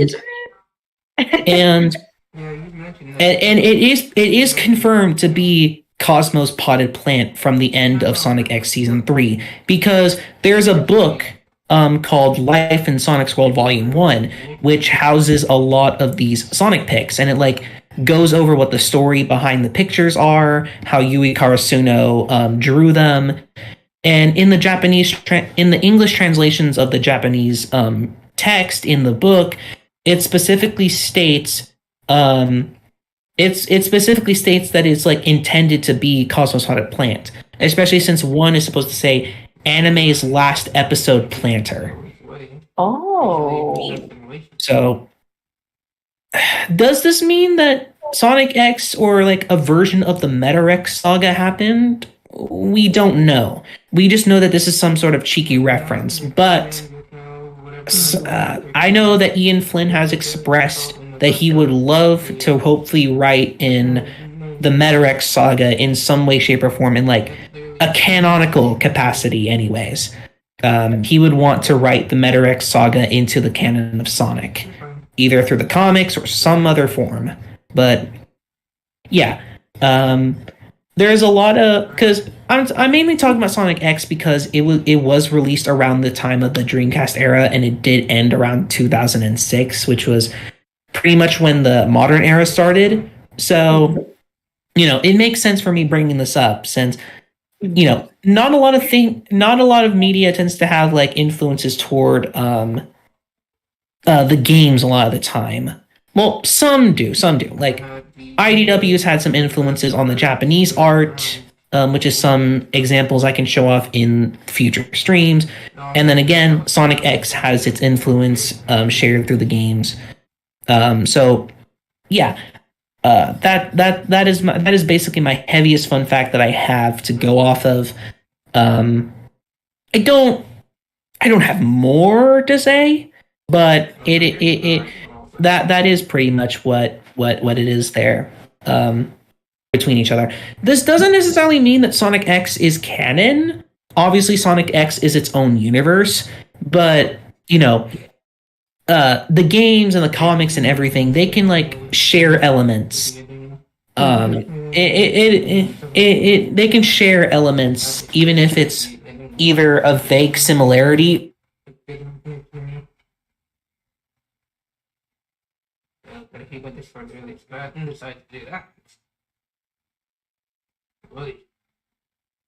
But it just makes a lot of sense, though. I kind of like that. I never noticed that in that art piece, but that's really cool that you notice these interesting details, Radar, especially in like the art pieces that they released from in Sega of Japan, regarding the all those beautiful art pieces, and then the one especially with Tails, they kind of give a nod to Cosmo. That's really cool that you notice these details. Yeah. Yes. I will say unless I will I think for my last like what I'm gonna do for the stream, I will be going over which Sonic picks are related to the Dreamcast era as well as the classic era, since we didn't really get to go through many of those yet. So I'll be going through those in the meanwhile. Do any of you guys have Boone, do you have your last question to do you have your question to ask yet? Yes. So this question might be like super. This might be like, well, duh, or hello, but I'm just. No, don't sell yourself short like that. It's just something simple. It's just something simple. Yeah, I just don't pay attention to a lot of stuff because I'm focused on other things. But fair enough. Well, ask away, my friend. This question relates to Advance. Was there any Easter eggs in that game? Honestly, Sonic Advance, and you are just mainly referring to Sonic Advance 1, not just the trilogy, or it could go either way. I'm more than fine to do that. It's a good one. I don't know if there really is any, because like I'm able to point out a lot of like cameos and references through the medias, but not anything from the games. Mostly because like with the games there's just some hard to miss things there, really. I honestly don't really know. If there was a reference, I would have known about it, but like I don't happen to. I'm sure there's references in the artworks I'm gonna show off here. And I think like a bunch of the other references are like in other stuff, like in future games or the comics. So gotcha. Yeah. Sorry, I stumped you with one. Yeah, you really did. I'm surprised. I mean, I knew you could do it, but I'm surprised. I am too. Oh well, sorry, Boone. No, you're fine. I was just throwing it out there. Oh well. Well, Leah, do you have one more question to share, or would you like me to go over the artworks first and then we can go on to your question? I actually do have a question for you. Yay, Leah question. Right on away then. Wait, let me see. I'm trying to go to somewhere on your doc of where the I'm here. I do want to learn more about the imaginary world in Sonic Shuffle. Alrighty, so you want to learn about imaginary world. Okay, so Sonic Shuffle, a very weird game, but a game nonetheless. Imaginary world is a dream world, not just any dream world. It's able. It is created through the dreams of people through all sorts of dimensions, and it contains parts of everyone's dreams that they have, and those dreams become like their own worlds. And that is through the power of the Precious Stone. And the Precious Stone is a crystal from Imaginary World that contains the essence of everyone's dreams.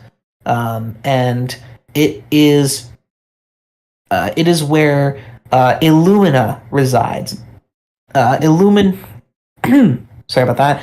Illumina is the goddess of dreams and the guardian angel of Imaginary World and protector of the Precious Stone.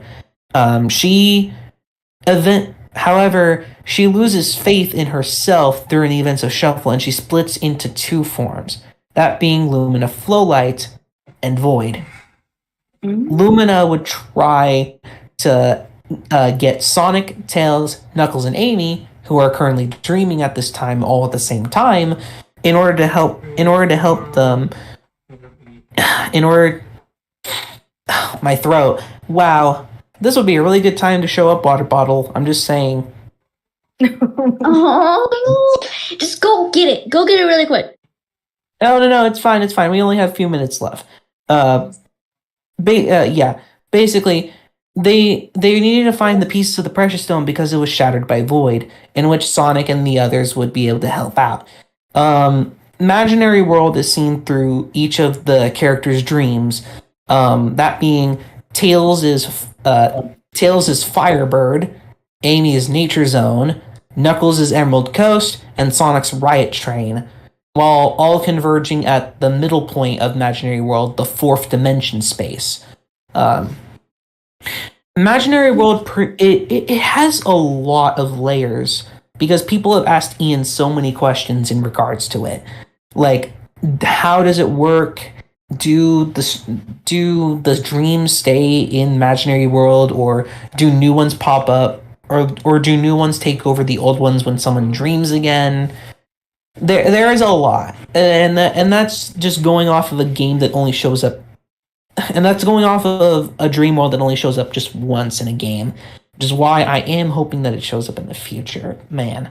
But yeah, pretty much, Imaginary World is just where all dreams reside. Interesting. I've always wanted to know more about it, so that's why I wanted to ask. So, in case you're ever thinking of Sonic dreaming about something, he's bound to do something like that. Bound to, yeah. Anyways, yeah, that's pretty much all I've got, really. Oh, looks like I see something by Haon said. Did you talk about the Shadow the Hedgehog's expert mode and its unique dialogue? Ooh, I haven't. Mostly because there is a lot of interesting stuff that comes up through Shadow's expert mode.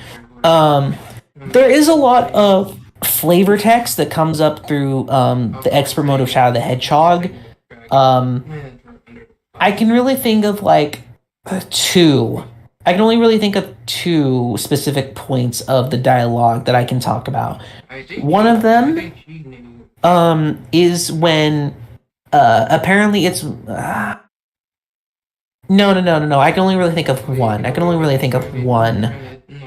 Yeah, no, I was thinking of some other time in Shadow the Hedgehog. No, I can only really think of one where um the gun commander, he's talking to Shadow during I believe it's one of the Black Comet stages. And it's after he had his confrontation with Shadow himself. And after that, Shadow, the commander was, wanting to apologize to Shadow, and to that end, he told Shadow that he recently became a grandfather, and he wanted to have Shadow over with his family for dinner. And that's a little piece of text that is it's very interesting. It's very interesting. I wish we could have seen some like aftermath of Shadow's events, just because there was a lot of things that occurred, but at the same time, we only really know that the last way happens, but do any of the other ways happen? Like any of the other pathways? And it's just, yeah, there's a lot of some people interpret it this way, some people interpret it that way. There is a lot of interesting stuff to say, and again, another one of the pieces of dialogue that is interesting is Eggman revealing to Shadow that he was lying. Eggman, after the event, after Shadow fell from the arc of Sonic Adventure 2, one of Eggman's robots saved him and put him in that stasis pod in Sonic Heroes to save him, basically. And that's basically how it explains that whole thing. It is there is a lot to go off of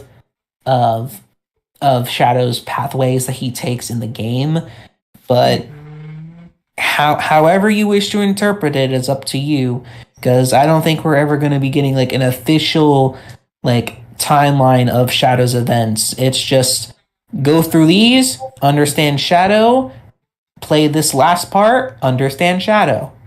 It's like understand Shadow.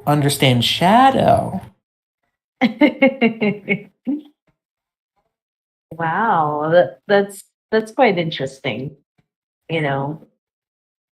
Oh, Radar, would you like to go over the pictures from Sega of Japan? Yes, please do. They're so cute. Yes. So, like I said, these artworks were created by Yuri Karasuno of Sega of Japan, and she has been doing these monthly for a couple of years now, even during the COVID pandemic. Some of these are like fun little events in Sonic's world that occurred, such as Cream and Cheese celebrating Halloween over at Pumpkin Hill with Omochow around, apparently. The Chow having a mini game tournament of some sort, and also you'll find Big in these. It's a common cameo reference and joke that Big shows up in all of these artworks in some way, or in the form of like Froggy or something. Let's see. Here's Tails over here. He's buying mint candies in Station Square. And also there's Big back there. Knuckles over here on this side. He's playing hide and seek with the Chow. And this is during Easter. Bunny Chows and like Chow Easter eggs. Again, the artwork during Mother's Day with Cream and Vanilla over at Sunset Hill. The artwork here of Shadow and Maria together on the Ark. You can actually see in the star constellations it says Big the Cat. Oh, wow. That is so cool. Here's an artwork here of Halloween. Rouge is stealing the Master Emerald from Knuckles. No surprise there. Yeah. Not at all. And she has a whole army of Dark Chow, as well as her wearing her two-piece outfit from Sonic Adventure 2, which is, a lot of these are also costume references that you'll see. Let's see here. Here's Big and Froggy at their house in the Mystic Ruins. They're sleeping. They're chilling. Lazy days, if you were to say. Yeah. Let's see here. Again, here's the one I mentioned where Tikal and Chaos are bonding during the time of the past. I don't remember what this one was for, but I do remember it was about wishing and such, like for the holiday, I mean. I'll have to go back. Here's Shadow. Here's Shadow again infiltrating Hidden Base. Here's one with Metal Sonic during Halloween over at Hang Castle from Sonic Heroes. So here's an interesting thing he's just doing. Here's the Chaotix. Apparently they've been called because Froggy's gone missing, but Charmy's just having fun back there. Here's Cream and Cheese. They just went through the perils of Ice Paradise during the events of Sonic Advance 2. They have the gold ring here. So that's cool. Let's see here. Here we are. The events of Sonic Battle. Emerald is helping training Amy during her boxer size era. Yeah. Because she was really into that for sure. She even mentioned it in IDW, didn't she? I believe so. Probably. Maybe. I don't know. I'll have to look. I already showed you this one here of Shadow and Maria. This one here of Eggman. Here's something. Big and Froggy hanging out with King Boom Boo during Halloween over at Pumpkin Hill. Remember, King Boom Boo was the boss ghost that Knuckles fought at Eggman's Pyramid, and Knuckles did not like that whatsoever. And we have our classic era stuff now, where we have Tails during the events of Tails Adventure, where Tails is currently helping repair the remote robot, or in Japanese, he's known as Mecha Tails. Over here in English, he's most widely known as T-Pup. Yeah. This is obviously Tails' house on Cocoa Island back in the day. Amy, the year has passed and Little Planet has returned after the events of Sonic CD. So obviously this is her supposedly at her. She has a home here. She has a home here on near Never Lake, which is interesting. So I mean, she has. I've talked this over with some other people that she has two homes, one on Emerald Hill and then one here. I believe this may as well be a vacation home, so she comes to visit Little Planet every year, but that's just my own headcanon, really. Here is Rouge, lounging about in Central City in a hotel, and she's been gifted a Chaos Emerald by the President of the United Federation. Oh. Wow. I believe this is supposed to take place I believe this is after Sonic Adventure 2. I don't know, but I have to look back at that. Here is Knuckles and Mighty in Botanic Base during Knuckles Chaotix. This is obviously during like their first few expeditions out to fight Eggman and Metal Sonic. And here are the last ones I can show.